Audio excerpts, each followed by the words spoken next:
La poussière dérivait à travers le champ de tir isolé de la montagne, alors que le soleil de l'après-midi brûlait, pas contre la ligne de crête. Les marines et les soldats encombraient les couloirs, riant, annonçant leur score, se vantant de leurs tirs groupés et de leurs coups à longue distance. L'air portait ce mélange familier de compétition et de bruit. Le raclement des bottes sur le gravier, le laiton des douilles frappant le béton, les voix s'élevant au-dessus du vent.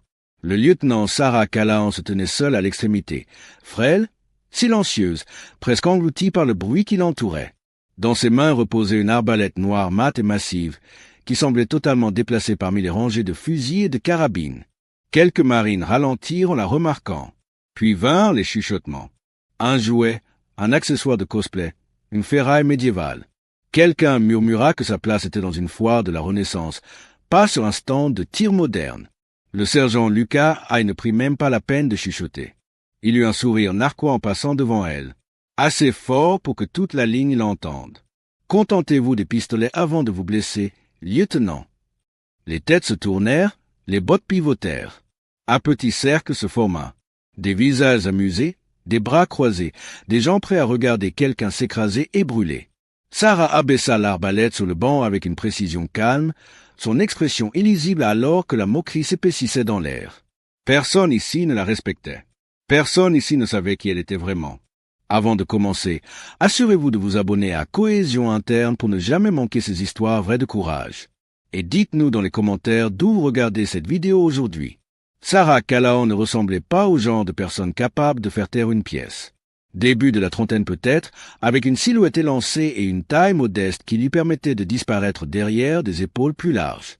Sa posture était droite mais détendue, les mains stables, le menton légèrement rentré comme s'il était plus à l'aise en arrière-plan qu'au centre de quoi que ce soit.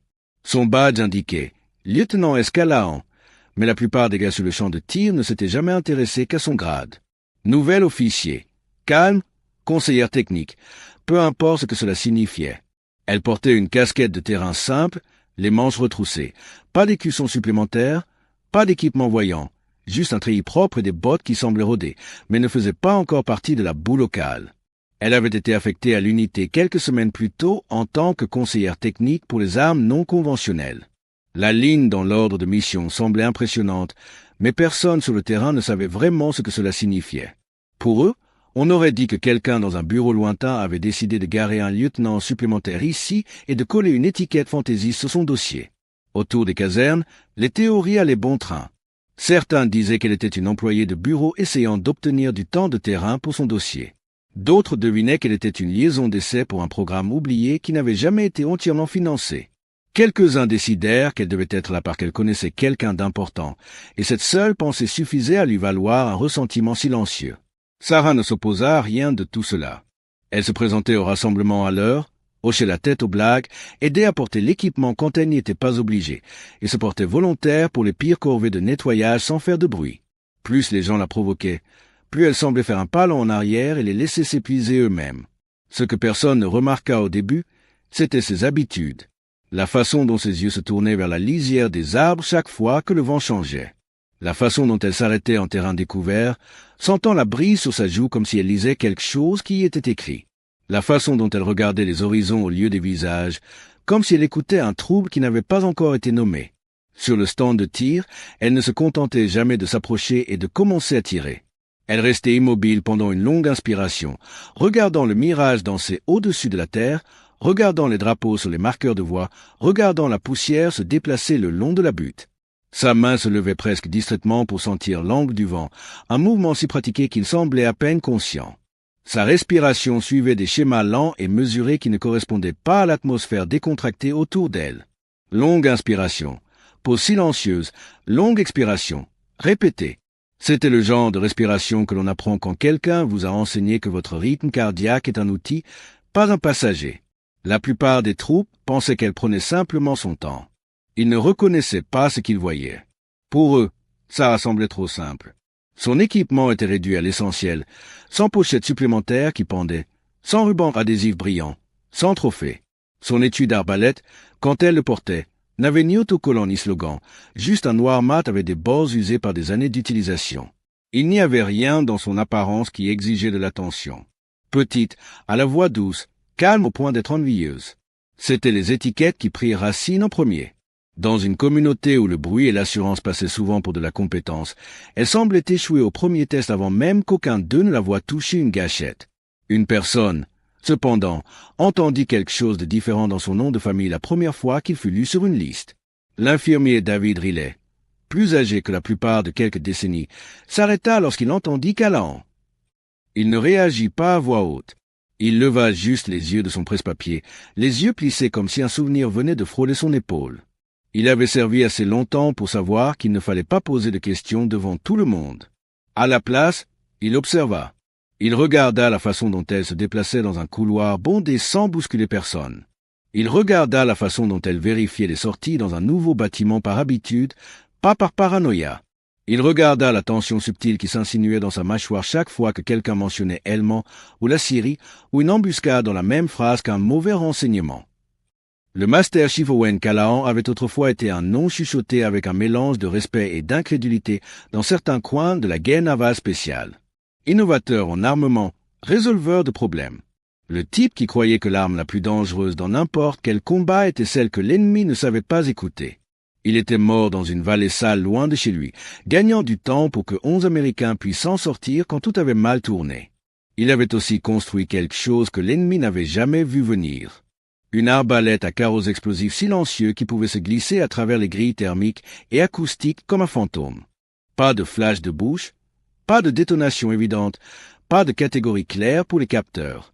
Juste l'impact, la confusion et la soudaine connaissance terrifiante que quelqu'un là-bas comprenait vos angles morts mieux que vous. Sarah avait grandi dans l'ombre de cet héritage. Elle avait appris à lire le vent depuis la terrasse arrière d'une petite maison où son père lui faisait annoncer les drapeaux, les feuilles et la façon dont la fumée s'enroulait au-dessus d'un barbecue. Elle avait appris à respirer avant d'apprendre l'algèbre. Elle avait appris que la puissance ne signifiait rien si vous ne pouviez pas la placer exactement là où elle devait être. Puis vint l'embuscade. Une mission en Syrie qui devait être simple, contrôlée, prévisible. Au lieu de cela, elle s'était transformée en chaos. Mauvais renseignement, mauvais timing ou quelque chose de plus sombre. Son équipe était morte, lui achetant quelques précieux secondes pour bouger. Ils étaient tombés dans un autre pays sous un autre ciel, et elle était sortie vivante avec le poids de chacun de leurs noms enchaînés à sa poitrine. Elle quitta la guerre navale spéciale. Après cela, officiellement, c'était un transfert pour des tâches consultatives spécialisées. Officieusement, elle s'éloigna parce que chaque couloir de ce monde semblait hanté. Elle ne supportait plus le bruit des gens qui ne savaient pas ce qui leur avait été pris. Pourtant, maintenant, elle portait tout cela en silence. La perte, la culpabilité, l'héritage d'un père qui avait été transformé en une légende à demi rappelée. Rien de tout cela ne se voyait dans sa démarche. Cela ne vivait que dans la façon dont elle vérifiait son environnement et dans la façon dont elle refusait d'élever la voix, peu importe qui la poussait à bout. L'infirmier Riley observait et attendait, ne disant rien, laissant le schéma se confirmer de lui-même. La façon dont elle tenait l'étui de l'arbalète un jour sur le champ de tir lui serra la poitrine. L'angle de sa main sur la poignée était familier. Il se souvint d'une nuit dans le désert, une vie plus tôt, regardant un homme avec le même nom de famille porter quelque chose formé presque exactement comme ça à travers la poussière. La nouvelle d'un commandant en visite atteignit le champ de tir avant même que les pales de l'hélicoptère ne touchent l'air. Les anciens se redressèrent un peu. Les plus jeunes grognèrent à propos des inspections et du travail supplémentaire. Quand l'oiseau arriva finalement au-dessus de la crête et souleva une tempête de poussière, la plupart des yeux suivirent l'appareil, pas les visages à l'intérieur. Le commandant Reed Maddox descendit des patins avec le genre de calme qui ne vient qu'après avoir trop vu et avoir survécu d'une manière ou d'une autre. Il se comportait comme un homme qui avait été dans des pièces où des cartes entières changeaient, mais son regard alla d'abord vers les gens, pas vers les bâtiments. Il scanna le champ de tir une fois, puis deux, comme s'il cherchait quelque chose de spécifique. Ses yeux trouvèrent Sarah debout près du banc éloigné avec une arbalète noire mate à ses côtés. Pendant un battement de cœur, son expression changea. Pas de la surprise, mais de la reconnaissance.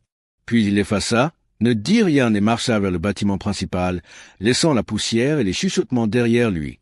La tension s'installa sur la journée d'une manière que personne ne pouvait expliquer. Les troupes le sentaient sans le comprendre, comme une tempête se formant sur une mer calme. Ils continuaient à rire, continuaient à tirer, continuaient à échanger des blagues aux dépens du lieutenant Callahan. Il ne savait toujours pas qui elle était vraiment ni quelle histoire avait marché sur cette montagne en portant une arme silencieuse et un nom de famille assez lourd pour changer la façon dont des hommes comme Reed Maddox respiraient quand ils le voyaient. L'exercice de tir réel conjoint devait être une routine. Mais rien ne resta de routine une fois que la rumeur se répandit que le lieutenant silencieux avec l'arme étrange s'avançait vers l'un des couloirs de longue distance. Une brise roula à travers la chaîne de montagnes, portant des rires, des instructions criées et le claquement sec des fusils résonnant sur la ligne de crête. Les marines étaient déjà surexcités à essayer de tirer mieux les uns que les autres. La compétition faisait ressortir le pire et le meilleur d'eux. Aujourd'hui, cela penchait lourdement vers le pire. La moquerie commença petit. Un reniflement ici, un sourire narquois là. Puis elle s'étendit vers l'extérieur comme une ondulation dans de l'eau sale. Est-ce que cette antiquité fonctionne au moins? Quelqu'un donna un coup de coude à un ami et fit un signe de tête vers l'étui d'arbalète noir mat dans la main de Sarah. Un autre murmura qu'elle tournait peut-être un film médiéval et s'était égarée dans le mauvais bloc d'entraînement. Les blagues escaladèrent rapidement parce que personne ne s'attendait à une résistance. Elle ne résistait jamais. Elle s'assura que tout le monde l'entendait. « Allez, le cil, montre-nous l'arc magique. » Le ton était fort, arrogant et dégoulinant de la confiance d'un homme qui n'avait jamais vu un tir qu'il ne pouvait pas expliquer. Il s'écarta comme s'il lui offrait le couloir par générosité et non par moquerie. Ses amis rirent et lui tapèrent dans le dos, déjà en train de s'échauffer pour le spectacle. Sarah ne roula pas des yeux. Elle ne soupira pas. Elle ne fit rien d'autre que marcher fermement vers la ligne de tir marquée. Ses bottes crissaient sur le gravier alors que la foule suivait comme si c'était un spectacle de mi-temps. Plus elle avançait, plus les gens se joignaient, attirés par la promesse de voir quelqu'un échouer publiquement. Elle posa l'étui de l'arbalète sur le banc et l'ouvrit doucement. Aucune hésitation, aucun mouvement inutile. L'arme reposait à l'intérieur comme une relique d'un autre temps. Membre lourd, cadre renforcé, finition mate avec des cicatrices d'anciens mauvais traitements. Elle semblait étrangère sur un fond de fusil poli et d'optique moderne. La foule se referma. Les chuchotements durcirent en commentaires complets. Des paris s'échangeaient. Un marine dit qu'il mettrait de l'argent sur le fait qu'elle ne tirerait même pas la corde à moitié. Un autre répliqua qu'elle manquerait probablement si gravement que le carreau se logerait dans la colline derrière eux. Le staff sergent Torres regardait de loin, les bras croisés, le visage illisible. Ses yeux ne suivaient pas l'arme. Ils suivaient Sarah. Elle remarqua la façon dont les pieds de Sarah se mettaient en position. Pied gauche légèrement incliné vers l'avant, pied droit placé fermement derrière, poids équilibrés avec précision. Elle reconnut le schéma de respiration lent qui suivit. Torres avait déjà vu ce genre de contrôle, mais seulement chez des gens qui avaient vécu des choses dont personne ne parlait avec désinvolture. Sarah resta silencieuse tout le temps. Elle sortit l'arbalète de l'étui, s'arrêtant seulement assez longtemps pour sentir le poids dans ses mains. Ses doigts effleurèrent les branches comme si elle vérifiait un vieil ami pour des blessures. Elle la leva, mesura le vent avec un subtil tour de joue et regarda vers le bas du champ de tir une cible si lointaine qu'elle ressemblait à peine à plus qu'un carré blanc épinglé contre une mer de terre. L'officier de couloir haussa un sourcil. Couloir longue distance, vent de travers extrême, chaleur tourbillonnant vers le haut comme un mirage. Même les tireurs d'élite grognaient lorsqu'on leur assignait ces tirs. L'idée de le toucher avec une arbalète, c'était risible. Et Aïe s'assura que tout le monde s'en souvienne. Vous allez souffler dessus d'abord. Lieutenant, peut-être l'embrasser pour porter chance? Plus de rire. Certains des plus jeunes soldats se penchèrent en avant, impatients de voir l'embarras. Rien n'attirait une foule plus vite que l'odeur de l'humiliation. La prise de Sarah se resserra minutieusement, non pas de frustration, mais de familiarité. Puis, sans avertissement, un souvenir traversa son calme. La Syrie, l'embuscade, la poussière explosant vers le haut alors que les balles déchiraient le sol autour d'elle. Les cris, le silence soudain quand l'un de ses coéquipiers ne répondit pas. La réalisation écrasante qu'elle n'était pas censée être en vie. Le vent sur le champ de tir avait un goût presque identique au vent ce jour-là. Sec, métallique, final.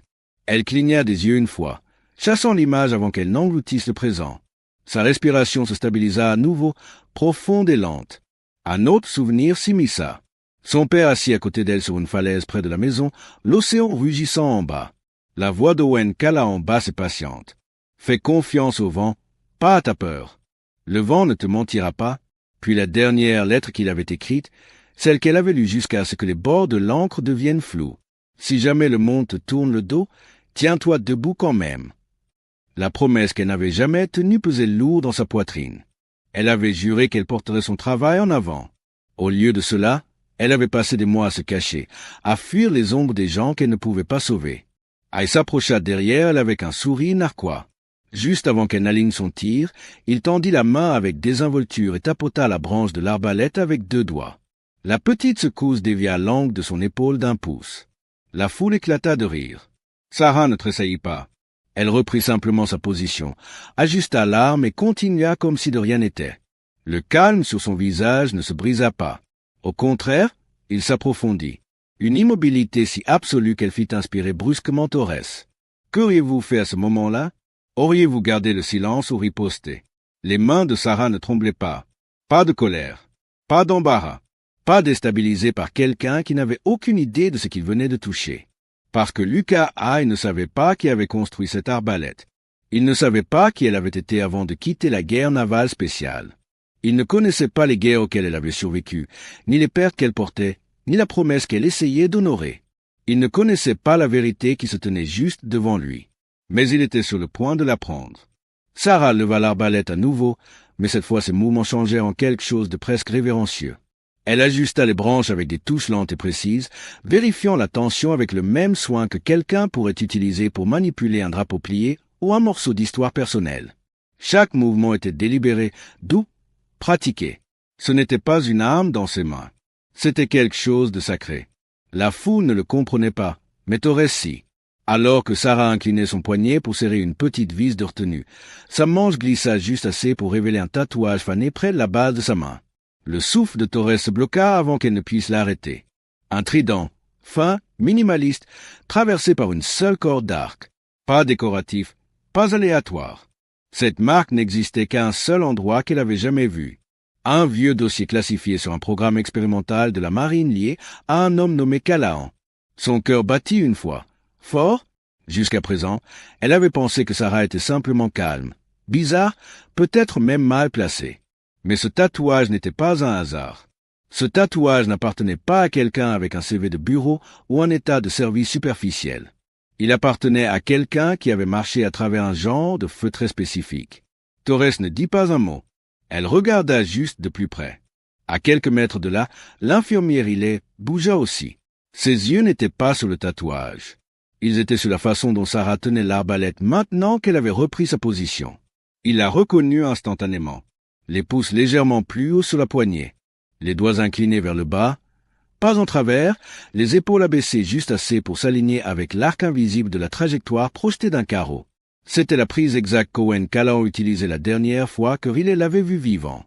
Personne d'autre sur tout ce champ de tir n'aurait remarqué cela. Mais Riley avait vécu assez d'années, soigné assez de blessures et enterré assez d'amis pour savoir quand les fantômes marchaient. Sa poitrine se serra. Il chuchota dans sa barbe, presque accidentellement. Pas possible, pas elle. De l'autre côté du champ de tir, le commandant Maddox avait arrêté de prétendre qu'il ne regardait pas. Il se tenait les bras le long du corps, les pieds plantés, le regard fixé sur le lieutenant avec une immobilité qui frappait ceux qui le connaissaient bien. Il n'observait plus seulement. Sa posture avait changé. Épaules inclinées vers l'avant, menton légèrement levé. Reconnaissance et inquiétude. Il était venu ici pour une raison, et la raison se tenait à 20 mètres, tenant une arme que personne d'autre sur la base ne comprenait. Pendant ce temps, Hay continuait de parler parce que le silence le rendait nerveux. Ses blagues devenaient plus fortes, plus tranchantes, moins drôles. Quelque chose dans sa voix se fait là très légèrement. Pas assez pour que ses amis le remarquent, mais assez pour que quiconque écoutant attentivement entende que sa bravade glissait. Il croisa les bras et dit « Vous allez casser cet arc si vous continuez à le serrer comme ça. Lieutenant !»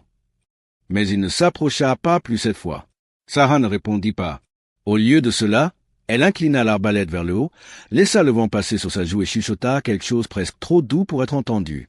Un nombre, puis un autre, puis une correction par incrément de demi-valeur, une formule, un calcul. Torres cligna des yeux. Elle n'avait entendu ce genre de calcul mental rapide que de la part de tireurs d'élite calculant la dérive du vent à travers un mirage changeant. Mais Sarah ne tenait pas un fusil de sniper.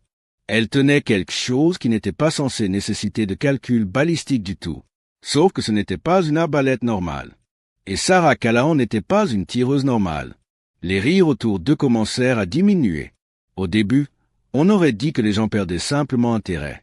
Mais ce n'était pas ça. Le ton avait changé. Les blagues s'estompèrent. Les voix s'adoucirent. Quelques marines échangèrent des regards rapides, sentant quelque chose de subtil mais indéniable s'installer sur le champ de tir. Un changement qu'ils ne comprenaient pas. Même le vent semblait se calmer comme s'il attendait quelque chose. Sarah se pencha, ses yeux se plissant légèrement. Elle était tombée complètement dans un état d'esprit que personne ne reconnaissait, sauf les 3 personnes qui se tenaient soudainement avec un peu plus d'immobilité dans leurs os. Torres la regardait comme si elle regardait l'ouverture d'un dossier classifié. Riley la regardait comme s'il voyait un fantôme. Maddox la regardait comme un homme se préparant à une vérité qu'il espérait ne pas affronter à nouveau. Mais le reste de la foule, il ne sentait que quelque chose qui ne pouvait pas étiqueter. Une attente, un changement dans l'air. Un silence qui ne semblait pas vide. Pourtant, la vérité, la vraie vérité, restait levée sous la surface. Sarah Kalla en révélait juste assez pour remuer les instincts, mais pas assez pour que le jugement devienne compréhension. Pas encore. Le moment avant une révélation est toujours calme pour une raison, parce que c'est le souffle que le monde prend avant d'apprendre ce qu'il aurait dû savoir depuis le début. Sarah plongea la main dans l'étui de l'arbalète et retira un seul carreau. Ce n'était pas Tapax sans grave l'œil, pas de marquage brillant, pas d'éclat métallique destiné à impressionner une foule. Mais quiconque regardait de près aurait vu comment elle le tenait. Pas comme une munition, pas comme de l'équipement, mais comme quelque chose qui portait une histoire. Quelque chose construit par des mains en qui elle avait autrefois plus confiance que les siennes. Elle le chargea lentement, faisant glisser le carreau le long du rail avec une précision qui semblait rituelle. Chaque mouvement intentionnel. Pas de souffle perdu. Pas de mouvement perdu. Elle le verrouilla en place avec un clic doux qui, d'une manière ou d'une autre, sonna plus fort que les rires encore suspendus dans l'air. Elle croisa à nouveau les bras, souriant, essayant d'avoir l'air ennuyé, essayant d'avoir l'air confiant. Mais le tapotement de son pouce contre son cou trahissait des nerfs qu'il ne comprenait pas encore. Sarah leva l'arbalète et s'installa dans la posture qui venait de quelque part bien au-delà des manuels d'entraînement. Sa respiration se raccourcit, se comprima, ralentit jusqu'à ce que sa poitrine bouge à peine. Le vent roulait sur la crête, tirant sur le tissu lâche et dispersant la poussière, mais elle restait impassible, ancrée par quelque chose d'interne, d'inébranlable. Puis elle tira. Aucun son. Aucun. Pas de claquement de cordes, pas de cliquetis de branches, pas de sifflement d'air. Le carreau disparut simplement de l'arbalète avec le genre de silence qui fit cligner les gens de confusion, se demandant s'ils avaient imaginé le déclenchement. 200 mètres plus bas, la cible en plaque d'acier scintillait dans la chaleur. Puis elle disparut. L'explosion ne fut pas forte. Elle était nette, contenue, précise. Une explosion façonnée qui enfonça le métal vers l'intérieur et vaporisa la masse centrale, envoyant des fragments tournés vers l'extérieur comme les pétales d'une fleur d'acier. Quand la poussière retomba, tout le milieu de la cible avait été évidé. La foule se figea. Immobilité absolue. Plus de blagues, plus de chuchotements, plus de mouvements. La mâchoire de Hay tomba avant qu'il ne la referme brusquement, essayant de reprendre son souffle. Il laissa échapper un rire forcé qui se brisa à mi-chemin. Il recula comme si quelqu'un l'avait bousculé. Ses yeux passèrent de Sarah à la cible détruite et revinrent, essayant de concilier l'impossible avec la certitude suffisante qu'il avait paradé quelques minutes plus tôt. Trop près, marmonna-t-il, mais la peur qui s'infiltrait dans sa voix tua toute chance de récupération. Sarah l'ignora. Elle rechargeait déjà. Cette fois, elle ne s'arrêta pas pour laisser la foule rattraper son retard. Elle sélectionna un deuxième carreau, le souleva avec des doigts stables et le glissa sur le rail. Ses mouvements étaient plus rapides, plus fluides, comme quelqu'un passant du rituel à l'instinct. Torres se pencha légèrement en avant. Son esprit courait plus vite qu'elle ne pouvait l'arrêter. Le modèle de souffle sur la plaque d'acier détruite. Elle avait déjà vu quelque chose comme ça. Pas sur un stand de tir, pas à l'entraînement, mais dans un briefing de renseignements estampillé avec des avertissements sur la technologie classifiée des SEALS. Un système de livraison explosif silencieux. Une rumeur, un mythe, une arme qui n'existait sur aucun document officiel, développée par un seul homme, utilisée uniquement dans les coins les plus sombres du conflit. Torres sentit son rythme cardiaque monter en flèche. Non, ce n'était pas possible. Sarah n'annonça pas le coup suivant. Elle ne prit pas la pause. Elle leva simplement l'arbalète vers une cible mouvante. L'une des silhouettes en plastique pivotantes qui tournaient de manière imprévisible avec le vent. À Marine derrière, elle se moqua. Sérieusement? Elle va essayer une cible mouvante. Le carreau quitta l'arbalète avant qu'il ne puisse finir. Encore une fois, silencieux. Encore une fois, invisible. Encore une fois, impossible. La cible bascula à gauche. Le carreau l'intercepta avec une perfection mathématique, frappant en plein centre. La charge creuse s'enflamma à l'impact, déchiquetant la silhouette et faisant exploser la moitié du poteau de support en éclats. L'explosion ondula à travers le champ de tir, coupant chaque chuchotement restant. Riley expira par le nez, un son à mi-chemin entre l'incrédulité et le chagrin. Il parla assez doucement pour que seul le vent l'entende. « Hiram Beau est vivant. » Personne ne réagit parce que personne d'autre ne connaissait la signification. Mais la façon dont sa voix tremblait en disait plus que les mots ne le pourraient jamais. Hay avait l'air malade maintenant. Le genre de maladie qui vient quand un homme réalise qu'il a fait une erreur sans issue facile. Il avala difficilement, recula encore, et pour la première fois ce jour-là, il n'avait rien à dire. Sarah abaissa l'arbalète et vérifia les branches comme elle le faisait toujours, calme, clinique, imperturbable. Son calme rendait tout pire pour les spectateurs. Si elle avait souri ou jubilé, peut-être aurait-il pu en rire, mais elle se tenait là avec l'immobilité de quelqu'un qui n'avait pas besoin de validation. Quelqu'un qui savait déjà exactement de quoi elle était capable. Torres essaya de parler, puis s'arrêta, ne sachant pas quoi dire. Son esprit assemblait plus d'indices. Le tatouage, la respiration, les calculs que Sarah chuchotait dans sa barbe. Des calculs qui n'étaient pas seulement des appels de vent. C'étaient des formules de chronométrage, des conversions d'angle, des ajustements de rayons d'explosion, des choses que seule une poignée de spécialistes dans toute l'armée américaine comprendrait. Maddox, toujours à distance, était devenu complètement immobile. Sa mâchoire serrée, son regard durci. La reconnaissance se transforma en certitude et la certitude en quelque chose de plus lourd, quelque chose qui portait la mémoire, le regret et la compréhension que le destin venait de le remettre sur un chemin qu'il pensait ne plus jamais emprunter. La foule sentit le changement aussi, mais il ne savait pas ce qu'il ressentait. Il sentait seulement quelque chose s'éveiller, quelque chose de féroce et de silencieux et de bien plus vieux que l'uniforme que portait Sarah. Elle se tenait au centre du champ de tir, l'arbalète à la main, entourée de troupes qui ne savaient plus quoi penser. Personne ne s'approcha. Personne ne voulait être la prochaine personne à la sous-estimer. Elle n'était pas juste bonne. Elle n'était pas juste qualifiée. Elle n'était pas juste hors du commun. Elle opérait à un niveau qu'aucun d'eux n'avait jamais vu. Mais encore, aucun d'eux ne comprenait qui elle était vraiment. Pas encore. Cette vérité arrivait. Et quand elle arriva, rien sur cette montagne ne ressemblerait plus jamais à la même chose. Le commandant Reed Maddox était resté silencieux assez longtemps. Il s'avança du bord du champ de tir, ses bottes coupant le gravier avec un rythme lent et délibéré qui fit se redresser instinctivement plusieurs marines. Sa présence seule changea l'air.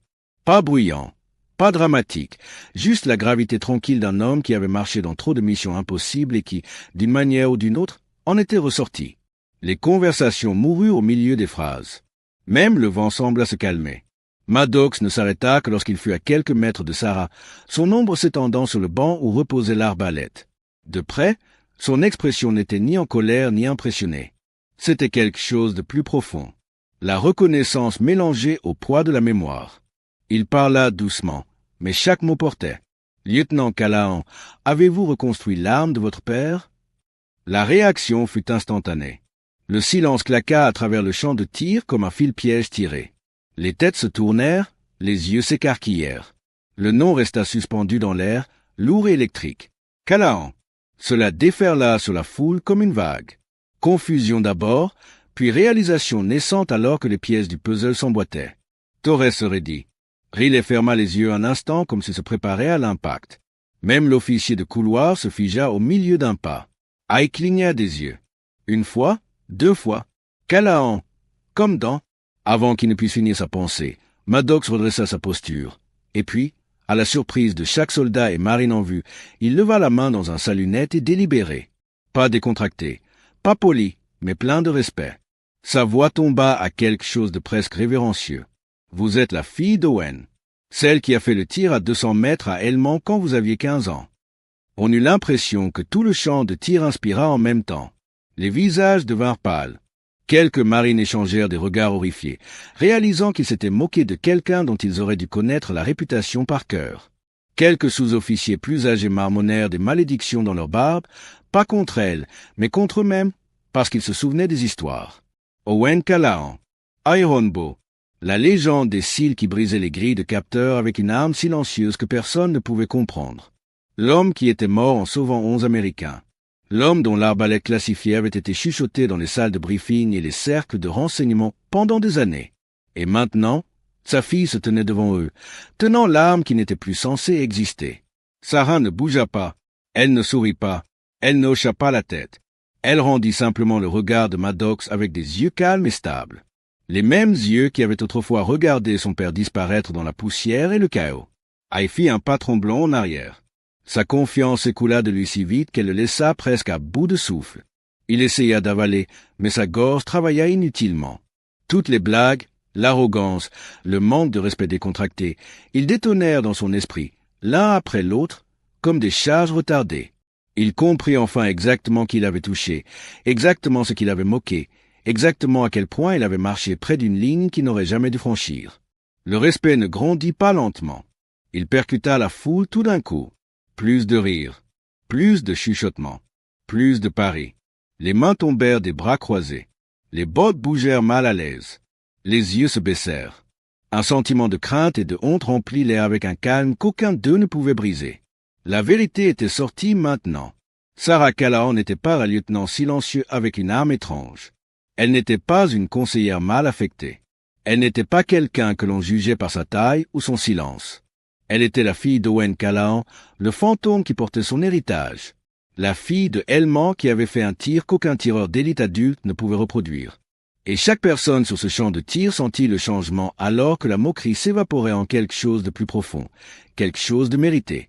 Le respect. Maddox garda son salut levé un moment de plus avant de le baisser avec la même précision avec laquelle il était entré. Il s'approcha de Sarah, sa voix toujours basse, mais le silence sur le champ de tir fit que chaque soldat l'entendit comme s'il parlait dans des haut-parleurs. « Votre père m'a sauvé la vie, » dit-il. Pas pour se vanter, pas pour faire la leçon, mais pour rappeler au monde une dette qui ne pourrait jamais être remboursée. Une embuscade nocturne. Le chaos partout. 11 d'entre nous s'en sont sortis parce qu'Owen Callahan ne voulait laisser personne derrière. Quelques marines sauraient dire. Certains reconnurent la bataille par son nom seul. D'autres absorbèrent seulement le poids dans le ton de Maddox. Il fit un signe de tête vers l'arbalète. Et quand vous avez reconstruit son arme, vous avez sauvé des otages à la frontière l'année dernière. Tout le monde attendait le soutien aérien. Vous n'avez pas attendu. Vous avez agi. Des hoquets de surprise traversèrent la foule, petits, involontaires. Ils assemblèrent des histoires qu'ils avaient entendues par fragments. L'arme silencieuse, le tireur d'élite inconnu, le sauvetage impossible où aucun coup de feu ne pouvait être utilisé. On en avait chuchoté à travers les bases pendant des mois. Personne n'avait su qui avait fait les tirs jusqu'à maintenant. La voix de Maddox tomba encore plus bas, le ton changeant en quelque chose de plus lourd. Vous vous battez seul depuis l'embuscade qui a pris votre équipe. Vous n'auriez jamais dû porter ce poids toute seule. Cette ligne frappa plus fort que l'explosion plus bas sur le champ de tir. Sarah ne tressaillit pas, mais quelque chose dans sa mâchoire se serra juste un instant. Le souvenir vécut dans ses yeux avant qu'elle ne le force à redescendre. Elle ne le cachait pas. Elle refusait simplement de saigner devant des étrangers. Tout le champ de tir devint immobile, complètement immobile. Des dizaines de troupes la fixaient, mais personne ne respirait assez fort pour briser le silence. Les visages changèrent lentement au début, la confusion se transformant en réalisation. La réalisation s'effondrant en crainte. La crainte fondant en incrédulité. Même ceux qui s'étaient moqués d'elle le plus durement détournèrent le regard, incapables de croiser ses yeux. Et puis Aïe s'avança, ses bottes traînant légèrement dans le gravier, le son étrangement fort dans l'air gelé. Il s'approcha les épaules affaissées, la tête baissée, les mains molles le long du corps. L'arrogance qu'il avait remplie plus tôt avait disparu, arrachée par la simple révélation de la personne à qui il avait parlé. Il s'arrêta à quelques mètres, luttant avec les mots. « Je, lieutenant Callahan. Je... » Il avala difficilement, essayant à nouveau. « Je ne savais pas. Je n'aurais jamais... » Sarah le regarda calmement, pas en colère, pas triomphante. Elle le laissa lutter avec sa honte, son regret, l'effondrement soudain de toute la personnalité qu'il avait paradée toute la matinée. Elle attendit qu'il croise son regard. « Tirant simplement une leçon, » dit-elle doucement. « Pas d'amertume, pas d'orgueil, pas de vengeance.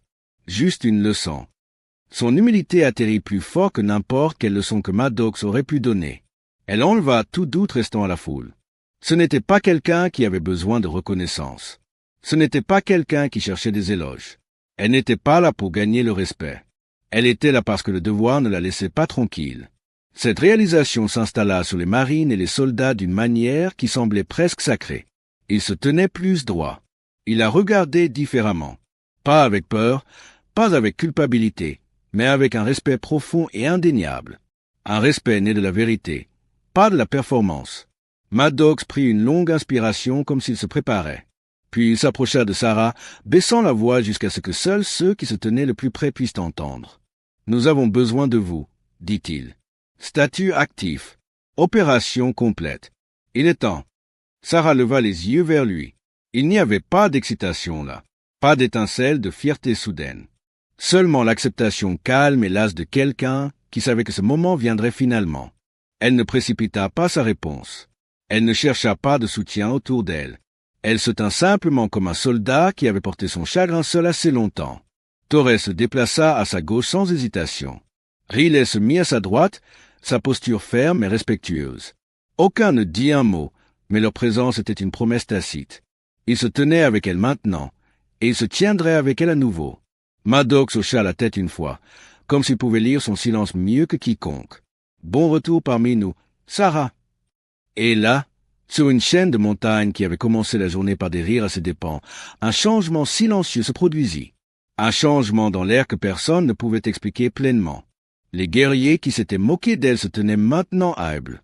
Les sceptiques croyaient maintenant, et ceux qui doutaient de sa force comprenaient maintenant la vérité. Certaines légendes ne se présentent pas. Certaines se lèvent simplement quand le moment les appelle.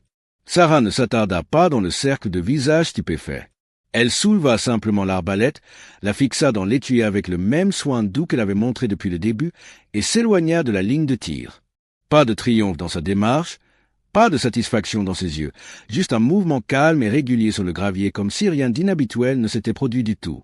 Maddox la regarda partir un long moment avant de se tourner vers le reste de l'unité. Sa voix n'était pas élevée, mais le poids qu'elle portait allait plus loin que n'importe quel cri. « Rappelez-vous ce dont vous avez été témoin aujourd'hui.